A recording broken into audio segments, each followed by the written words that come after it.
Ukraine में चल रही जंग के चक्कर में जर्मनी के चांसलर ओलाफ शोल्ज बुरी तरह फंस गए। अब खबर है कि पुतिन से उनकी दोस्ती उन्हें इतनी भारी पड़ने वाली है कि उनकी कुर्सी तक छिन सकती है। खबर है कि जर्मनी में विपक्ष ने उनके खिलाफ मोर्चा खोल दिया और यहां तक कि उनके अपने गठबंधन की पार्टियां भी उनका साथ नहीं दे रही। वैसे तो जंग छिड़ने की शुरुआत से ही जर्मनी की नीति और नीयत पर सवाल उठते रहे, लेकिन अब जब यूक्रेन को हथियार देने से जर्मनी ने इनकार किया तो चांसलर ओलाफ शोल्ज चौतरफा घिर गए। एक तरफ जेलेंस्की ने जर्मनी के खिलाफ मोर्चा खोल दिया, दूसरी तरफ नेटो देशों में भी जर्मनी के खिलाफ आवाज उठने लगी। ऊपर से वो जर्मनी में ही बुरी तरह घिर गए। जेलेंस्की ने इस बार सोशल मीडिया पर एक बड़ा कैंपेन चलाया है। कैंपेन के जरिए वो दुनिया के बड़े देशों से हथियार मांग रहे हैं ताकि जंग में रूस को जवाब दिया जा सके, लेकिन जर्मनी के चांसलर ने इस बार जेलेंस्की की मांग को मानने से साफ इनकार कर दिया। उन्होंने दोहराया कि नेटो इस जंग में शामिल नहीं हो सकता। दूसरी तरफ जर्मनी की भूमिका पर भी उन्होंने सफाई दी। चांसलर के मुताबिक जर्मनी अपनी सेना के बहुत से हथियार पहले ही यूक्रेन को दे चुका है, लेकिन और हथियार दिए जाने मुमकिन नहीं है। और यूक्रेन को इतना कड़ा जवाब जर्मनी के लोगों को ही चुभने लगा।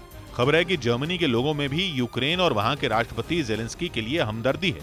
इसी हमदर्दी को वहां की राजनीतिक पार्टियां भी समझ रही हैं। वहां की विपक्षी पार्टियों ने संसद में एक प्रस्ताव लाने का फैसला किया है। ये प्रस्ताव यूक्रेन को हथियारों की सप्लाई करने के लिए है। खबर है कि चांसलर ओलाफ शोल्ज के समर्थक भी इस प्रस्ताव के पक्ष में वोट दे सकते हैं।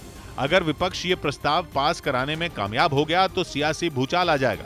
चांसलर पर इस्तीफा देने का दबाव बढ़ेगा और उन्हें अविश्वास प्रस्ताव का सामना करना पड़ जाएगा, जिसकी बड़ी वजह यह है कि जंग छिड़ने के बाद से ही जर्मनी के चांसलर अपने देश में लगातार विरोध झेल रहे हैं। मतलब यह कि विवाद केवल उनके ताजा बयान पर खड़ा नहीं हुआ, बल्कि ताजा विवाद तो पहले से बिगड़ रहे हालात को अंजाम तक पहुंचाने वाला बन गया।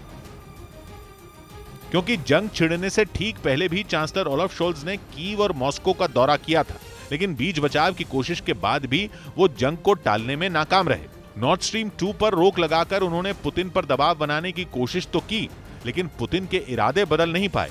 जंग छिड़ने के बाद भी जर्मनी अपनी जरूरत की 55% नेचुरल गैस रूस से मंगवा रहा है। ऊपर से जेलेंस्की ने आरोप लगा दिया कि रूस की गैस लेने वाले देश ही इस जंग को फाइनेंस कर रहे हैं। इसके बाद नेटो के यूक्रेन से किनारा करने के लिए भी जर्मनी और फ्रांस को दोषी माना जाने लगा। इस बीच जेलेंस्की बार बार जर्मनी पर हमले बोलते रहे, जिसकी वजह से चांसलर ओलाफ शोल्ज के खिलाफ माहौल बनता चला गया।